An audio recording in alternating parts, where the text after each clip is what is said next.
Hello and welcome to Frontkick.online. My name is Ashah Tafari and this is Kicking It with Ashah. Today we're meeting up with Volkan Oezdemir, the 8th ranked UFC light heavyweight contender in the world. Let's go!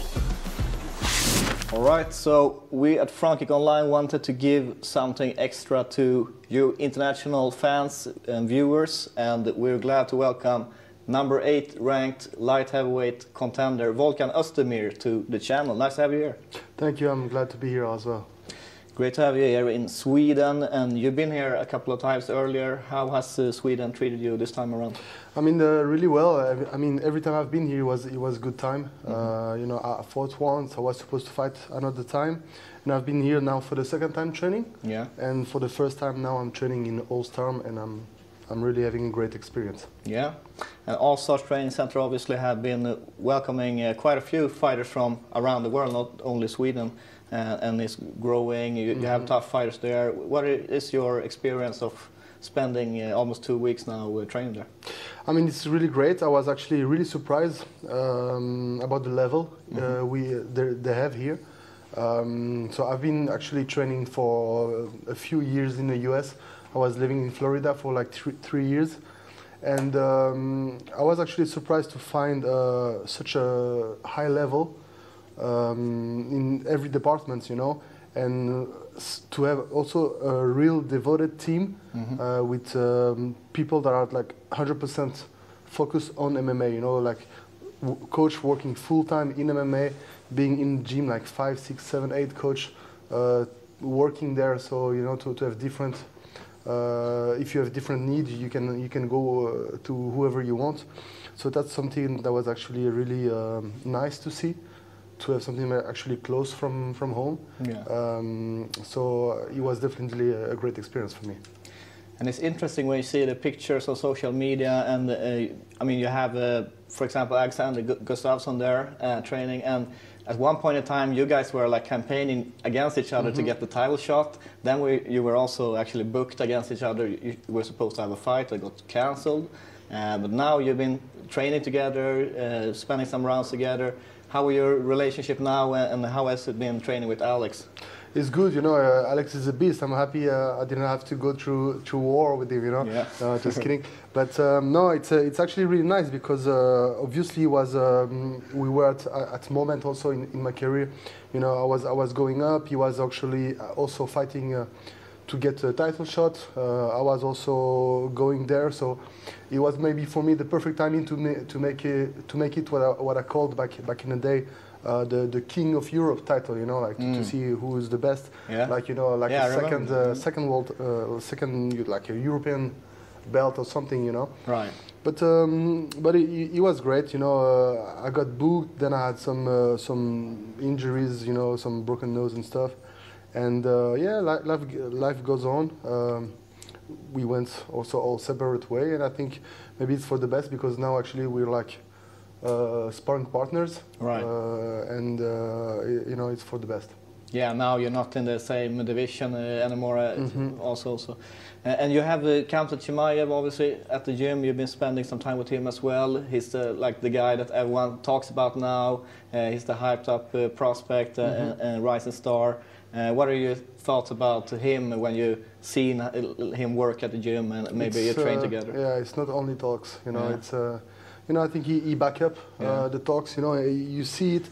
Actually, that's also one of the reasons why I wanted to come here, is that because I think he's kind of a team leader in a way that he lead by example. You know, the fact that he works hard, that he gives his 100% every training, and he does the extra work. Yeah. And actually motivated me also to go, if I go see him, going into do some backwards right after training when the training is over.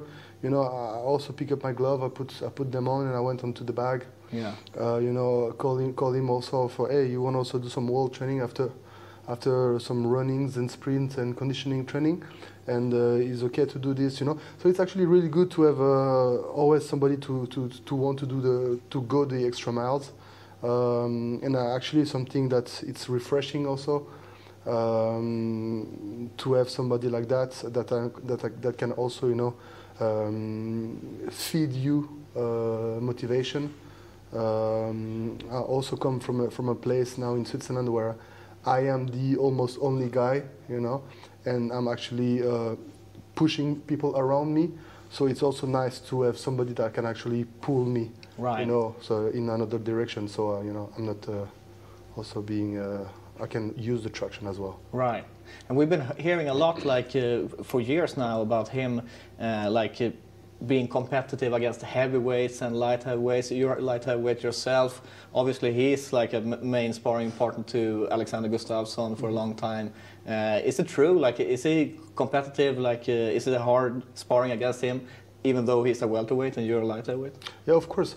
He's a big guy, actually. You know, he's my size or even taller than me. I don't remember. Yeah. But you know, he's such technical that he doesn't even care. You know, and of course he's strong, so he has power. So yeah, he actually move with everybody. You know, whatever size. I think maybe even lighter guys will be too easy for him. You know, so yeah. he needs to have some weight on top of him. Yeah. As you said, you were supposed to fight a second time here in Sweden. You were scheduled then to fight Ilir Latifi. That fight fell through, like with, I think, 1 day left to the event or something like that. And, you know, Khamzat has actually been talking about how he tried to get that spot against you. Did you know about that? Mm-hmm. Yeah, I saw it. Yeah. Have you ever thought about, like, that, what would happen if that materialized? No, yeah, I mean, for me, you know, it's like the same. I will fuck him up, you know, like it's the first thing that comes into your mind, you know. Yeah. But the thing is, you know, it's in the beginning I was a little bit like this guy also want to fight me, you know, and stuff like this. But after, you know, when things pass, I met him here, you know, and he's actually really cool guy, you know. Right. So that's actually something good. Yeah, that's what I asked, like going from that type of mindset and then. It's like the same with Alex, like you've been pitted against each other, but it didn't happen for whatever reason, and now you're helping each other. Yeah, no, anyway, it's you know, it's sport. You know, at the end of the day, it's the first thing that's actually you do. It's nothing against. It's never personal. You know, it's never personal. But you always go in there with the mindset that you're the best in the world, and you go there, you know, as a warrior. You know, and you want to bring the victory home. Yeah, that's the only thing that matters. So I want to go on and talk about your future UFC career, but can you take me back to where it all began? Like, how did you even get into martial arts in the first place? I was always a fan of Jackie Chan, you know, Bruce Lee, and all those Van Damme, all those karate and action movies. So after a while, you know, my mom brought me to a karate school. Oh yeah. Just to try, you know, and stuff. I'm a fellow karateka myself. Yeah. No, it was actually good. Then I didn't do too long. I went back to soccer, and after, when I was 15, I went back to karate, and then I started to, you know, visit all the martial arts. I wanted to try the best one. Always trying to find another one, something more complete, and that's when MMA starts, you know, becoming a bit more clear for me. That's the direction I want to go, and once I found out, then I was happy with it. And that, I guess that was pretty new still in Switzerland, or not like maybe as established as it is today? Or? No, obviously it's never been that big. Yeah. Now it's becoming huge, you know, in the world.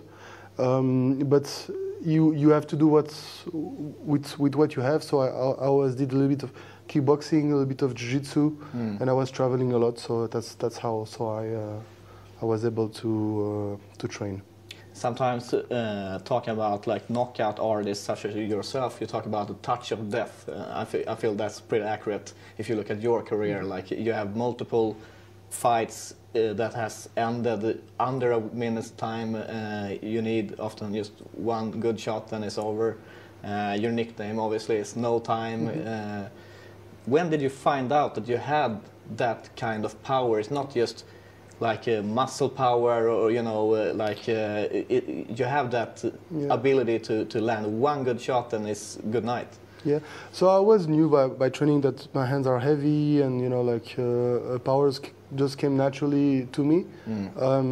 But yeah, one of the the key times was one day I was doing a tournament in Denmark, and it was like 3 fights in one night, and all those fights like end up under a minute in the first round, and that actually one of the moments, because I had a bunch of friends that came, you know, they drove all the way from Switzerland to Denmark, and it was like a pretty long drive for them, and then the night was over really fast.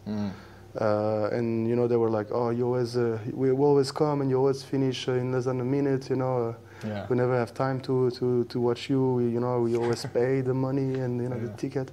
And it started to build up a little bit like this. And once I came into the UFC after my victory against Misha, I decided to switch the nickname to something we were always talking about. And it was the perfect time, because the fight after this, also ended up under a minute. Right. And that was the perfect way to celebrate the nickname. Yeah. Yeah, it's one of those nicknames that is really on point when you have some other weird ones maybe, but that suits you well. And I want to talk about your UFC debut against Ovin St. Peru, because that was a short notice fight for you, like 1 week notice or something like that? Yeah, 2 weeks notice, 2 weeks notice, yeah. And it was a hard fight, like split decision win. But the thing is, beating a name such as OSP, that immediately put you high up in the rankings after just one fight. How did you deal with that? Like, it must have been such a quick shift for you, like going in no time from an unknown fighter maybe to the rest of the world, or to the bigger audience, and then all of a sudden you're like up there in the top 10. Yeah, so I think, I didn't really think about that. I was just into tunnel vision and, going forward. But obviously, like my first fight ever in the UFC was already against a top 10 guy. He was ranked number 6 at the time, and I never fought anybody that was out of the rankings. And since that day, and he was already on the main card, So it's a little bit a different parkour as a road, sorry, I don't know how to say it in English. As other people that fight in prelims and undercards, and and go slowly, finally fight a top 15 guy or top 10 guy. So it was a different parkour. He was right away in the top 10. Different path is a word you're looking for. Yeah. And also quickly to the road to the title shot. Yeah. So it was actually a pretty fast track for me.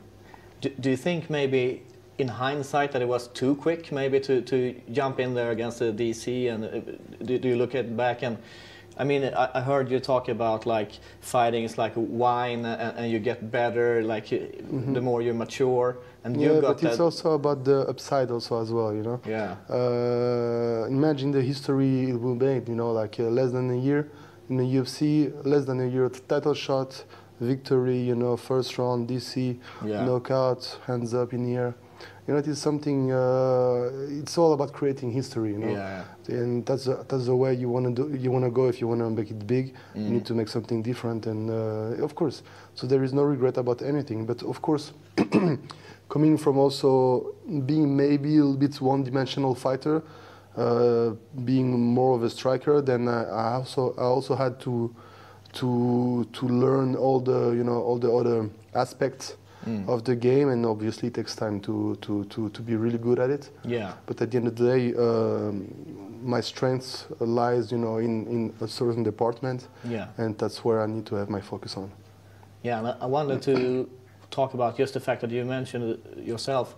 You never fought anyone that wasn't ranked. I think all the times they've been ranked in the top 10. I mean, look at your record, is top guys.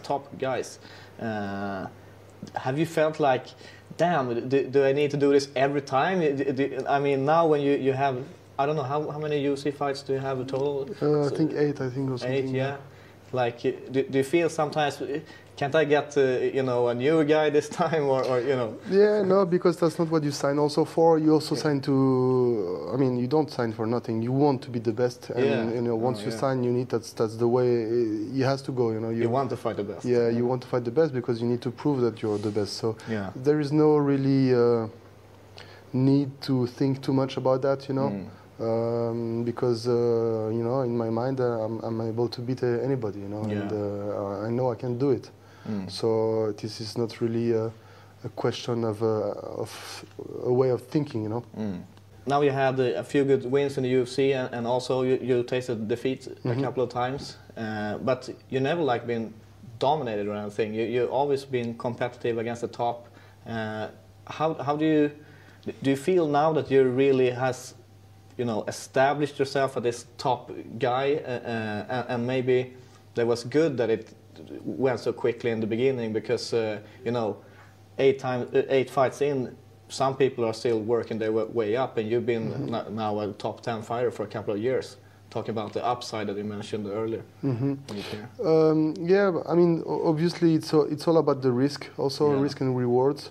The riskier the fight is, the higher you're gonna go to the top, you know. And it's the same, you know. Some people also like cry about pay or stuff, but they keep fighting no name or unranked guy, or like refusing fight. And you know, you also need to work with the UFC, you know, with them and stuff like this. And if you don't take the risk, also you don't, you know, you're not gonna get the reward. Right. So it's also, you know, like a 50-50 thing.